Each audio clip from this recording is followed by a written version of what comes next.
Hello বন্ধুরা, আজ আবারও চলে এসেছি একটা নতুন ব্লগ নিয়ে।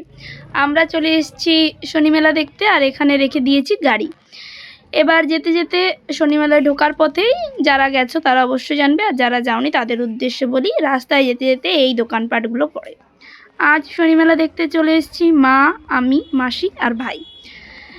এখন রাস্তাতে লোকজন সেভাবে নেই, এখন প্রায় বাজছে 3:30 মতো, তাই লোকজন একদমই নেই বলতে খুব কম, অল্প। এই টাইমটাই কেনাকাটা করার জন্য খুব ভালো।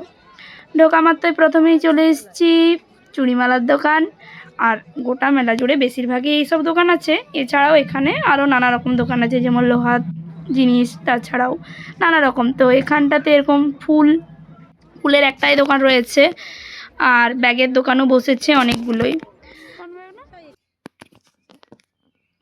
এবার আস্তে আস্তে যত টাইম যাচ্ছে তত মানুষের ভিড়ও বাড়ছে। একটু একটু করে আমাদের অনেক জিনিসই কেনা হয়েছে, কিন্তু সেগুলো খুবই ছোটোখাটো। তো এখানটাতে চলে এসেছি ঠাকুর দেখার জন্য। আমার একটা গণেশ ঠাকুর নেওয়ার ইচ্ছে ছিল, কিন্তু একটু ছোট্ট ঠাকুরগুলোই দাম বলছে প্রায় 350-র মতো, তাই না নিয়েই ফিরে এলাম। আর এখানটাতে পিতলের ঠাকুর রয়েছে।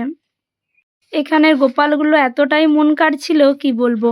তাছাড়াও গোপালের যেসব জিনিসপত্র হয়, ছোট ছোট মাথার মুকুট, জামা, তারপর যেসব অলংকার হয় সবই রয়েছে। ঠাকুরের পুজোর জন্য যা সব বাসন প্রয়োজন সব কিছুই আছে। এটা আমার খুব খুব ভালো লেগেছে। আমার বাড়িতেও একটা ছোট্ট গোপাল আছে, তো এতটাই ছোট, তো ওই মুকুটটা হবে না। ইচ্ছে আছে পরে আর একটা ভালো বড় দেখে গোপাল নেওয়ার। তো তাছাড়াও এখানে প্রদীপ, গ্লাস সমস্ত কিছু রয়েছে। এই দোকানটায় আসার আমাদের মূল উদ্দেশ্য ছিল, দূরে রাখা রয়েছে ওই লক্ষ্মীর যে ঝাড় বলে না, ওই ঝাড়।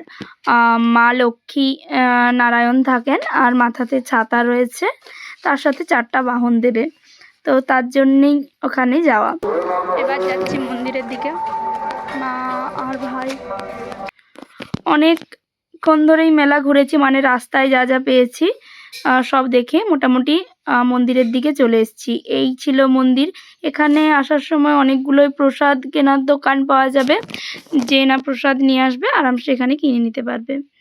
তো এটা ছিল প্রথম। তারপর আরও একটা গলি রয়েছে, যেটা হচ্ছে দ্বিতীয়। তারপর আরও একটা, তার ভিতরে রয়েছে ঠাকুর বাবা ধর্মরাজ। এখানে প্রচুর দর্শনার্থী আসে, মেলার কারণে হোক, বাবা ধর্মরাজের মন্দিরে হোক। এটা ছিল পুরনো দুর্গা মন্দির। তো আবার ফেরার পালা। প্রথমেই যদি মন্দির দিক থেকে শুরু করা হয়, প্রথমেই পড়ে এই শাঁখার দোকানগুলো। এখানে শাঁখ, তারপর হাতে পরার শাঁখা, এসব কিছু রয়েছে। এছাড়াও এখানে শাঁখার আংটি হয় ছোট ছোট, ওগুলোও পাওয়া যায়।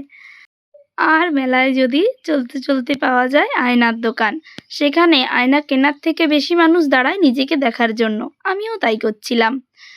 দেখতেই পাচ্ছ, সন্ধে হওয়ার সাথে সাথে অনেক মানুষ আসতে শুরু করেছে। যত সময় গড়াবে ততই ভিড় বাড়বে। ঘোরাঘুরি অনেক হলো, এরপর একটু খেয়ে নিলাম আইসক্রিম, পাপড়ি, আরও একটা চপ। এটা ছিল মাছের চপ। তারপর আর কি, এবার বাড়ি ফেরার পালা। ভিড় বাড়বে, কিন্তু আমাদের বাড়ি ফেরার পালা। টাটা, দেখা হবে নেক্সট ব্লগে। সেই পর্যন্ত সব ভালো থাকবে। আর যার এখনো মেলা দেখা হয়নি, সে এসে অবশ্যই শনি মেলা একবার ঘুরে এসো। হতাশা কতটা হবে জানি না, কিন্তু খুশি অবশ্যই হবে।